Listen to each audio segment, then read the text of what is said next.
Hey there, how are you? Welcome back. My name is Bruno, and I'm super excited to have you back on the channel. Today, we're going to talk about a very exciting topic. I love this because it has to do with the future, right? So, I recently visited a church, and a conversation came on about educating the youth, creating better programs, more educative programs for the youth and children, to grow up in the faith. And everyone had opinions. Of course, I had my own opinions. I talked about how we need to take it seriously, that the next generation have the proper foundation to survive. And so when you ask yourself, how do we actually do this? How do we bring this into reality? It is something that worries me a lot. I believe that us as adults and parents have an intrinsic responsibility to educate ourselves spiritually, socially, financially. We as a society, expect our children to magically grow righteous, behave perfect, make the right decisions in life, be spiritual, be socially outgoing, financially stable.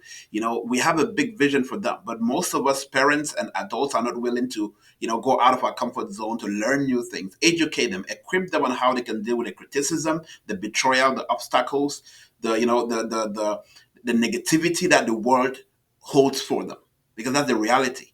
So you all know that we are a product of our upbringing, our habits as a result of what we were taught growing up, our environments, our culture, our associations kind of shape us. What you learn spiritually, socially, financially is what you kind of carry on. So each time I think about this, one quote comes to mind from one of my great mentors of blessed memory, Dr. Miles Monroe. He has this famous quote. He said, "If you know nothing and you teach your kids what you know, it means your kids are just as smart as you." All right. That translates to the fact that your children are a product of you. Our communities and our societies are products of us individuals, right? So our children cannot automatically become what we wish they should be.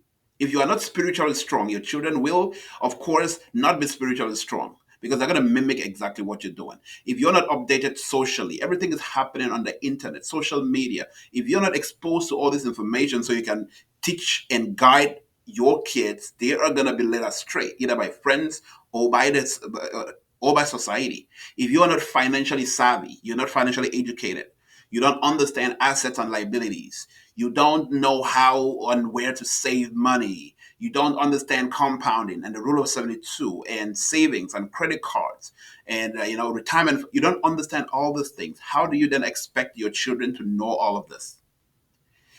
I want you to be the change you want to see in the world. Do your part. I tell this story about you know a generation, how it can be impacted. So think about this. A husband, ask the wife, why is it that each time you prepare fish, each time you cook fish, you cut off the head and cut off the tail? I only see the mid, no, I only see the middle. What happens to the head and the tail? Why do you keep doing that? And the wife said, "Oh, sorry, honey, my mom taught me that. That's what I learned from my mom." And then the husband asks, "Okay, let's call your mom. Let's ask her why she keeps cutting the head and the tail of the fish each time she cooks." And they call the mom. And the mom says, "Well, I learned it from my mom." So they called grandma. The three of them called grandma. And they asked grandma, "Grandma, you got to tell us what is going on here. Why did you cut up the head and the tail of the fish?" And she said, "Well, that is because my pot was not big enough to take the whole fish. So because I had a small pot, I had to cut off the head and cut off the tail for it to fit in the pot." Do you get this? Three generations deep have been cutting the head and the tail of the fish to cook just because one person, one generation didn't have a big pot. Mom and daughter had bigger pots. But because that is what they copied from grandma, they just carried the behavior, the habit down the road and never questioned it. They were never curious to even ask, why is it happening this way? I tell this story to just show you how most of us are a product of our communities, product of our society, product of our parents. And because most of them didn't ask questions or didn't think out of the box, most of us are thinking in the box. So the future of our kids, of the next generation, is dependent on you and I. Is dependent on us stepping out of our comfort zone, learning new things, figuring out why is it that those who have come before us have struggled? Where and how did it struggle? Can we do something to bypass it? How can we do better? That way, we can translate a newer ideas, newer behaviors, newer habits to the next generation. I think that this is a topic that deserves, a greater audience and a greater debate on how, individuals think, how they process this. If you have any ideas or you think differently from me, please share it in the comments. I definitely want to hear from you. I love the fact that we are all, in this, stage of life where, it is okay to be curious. Curiosity is basically what helps you uncover more. It's what helps you grow. When you're curious and you ask questions and you think out of the box and you go out of your comfort zone, that is where success starts coming in.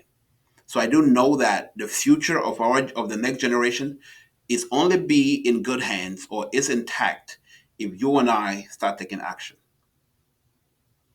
Share your comments, share your ideas. I want to learn from you. Please like, share, and subscribe to the channel so we can keep growing and producing better content for all of you. Thank you so much. And until next time, bye bye.